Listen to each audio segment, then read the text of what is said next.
et sous ton aile.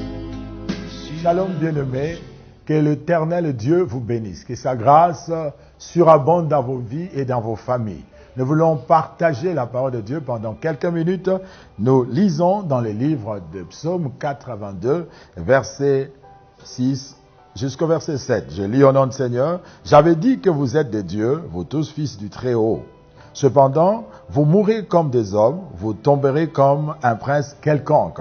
La parole de Dieu déclare sur notre identité, si c'est que nous sommes en Dieu, bien-aimés dans le Seigneur, retenez ce principe.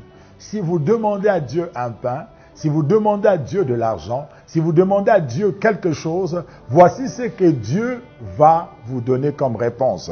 La réponse que Dieu dit, il dit, j'avais dit. Ce n'est pas dans le présent, j'avais dit. Quelque chose que vous pouvez demander à Dieu, voici la réponse que Dieu peut vous donner. Et la meilleure des réponses que Dieu dit, vous êtes de Dieu. Autrement dit, je vous ai doté de la capacité d'appeler des choses à l'existence. Si vous croyez à cela, dites Amen. Parce que Dieu vous a donné la capacité d'appeler des choses à l'existence. Quand vous demandez à Dieu, oh Dieu, viens, sauve-moi, il va te dire, je vous ai donné tout pouvoir. Vous pouvez parler et ce que vous allez parler, ça va arriver. Je vous pose une question. Êtes-vous convaincu de ce que vous êtes en Christ? Êtes-vous convaincu que vous êtes une personne bénie de Dieu? Vous êtes béni de l'Éternel?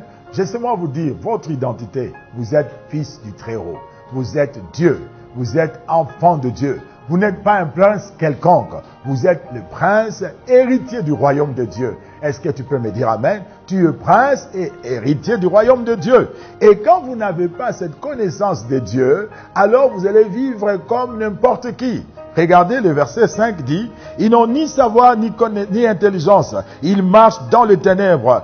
Tous les fondements de la terre sont ébranlés. » Vous savez pourquoi les fondements de la terre sont ébranlés? La raison est simple. Parce que tu ne connais pas, tu n'as pas la connaissance de ton identité. Alors vous marcherez dans les ténèbres, vous marcherez dans les ténèbres et vous n'aurez aucune solution jusqu'à ce que vous allez comprendre le verset 6. Dieu dit, j'avais dit que vous êtes de Dieu. Ce matin, j'aimerais vous dire que vous êtes Dieu. Vous êtes des dieux. Vous avez la nature de Dieu.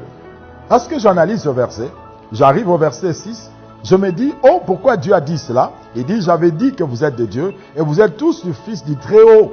Être le fils du Très-Haut, le Très-Haut veut dire maître du ciel et de la terre. Vous êtes le fils de celui qui est le maître de la terre et le maître du ciel. Donc, si vous êtes fils de Dieu, vous êtes fils du Très-Haut. Très-Haut veut dire maître du ciel, du ciel et de la terre. Si vous êtes le fils du Très-Haut, vous êtes maître. Alors, vous pouvez commander des choses. Vous pouvez appeler des choses à venir à l'existence. J'aimerais te demander maintenant de déclarer quelque chose.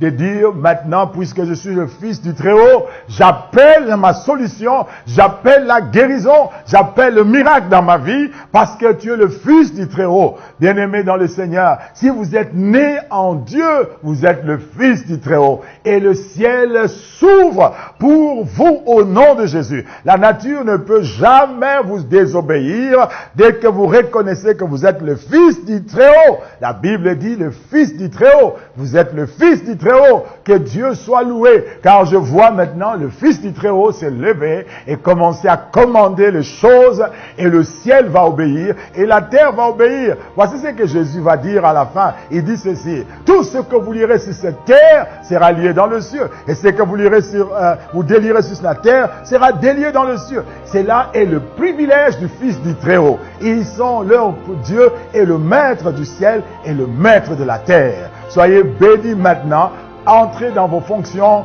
Agissez comme le fils du Très-Haut et la gloire de l'Éternel va se manifester dans votre vie. N'ayez pas peur, vous êtes le fils du Très-Haut. Que le Dieu de paix vous bénisse. Amen. Ta bienveillance, ô Éternel, vaut mieux que tout ce que j'ai vu. Ma délivrance est sous ton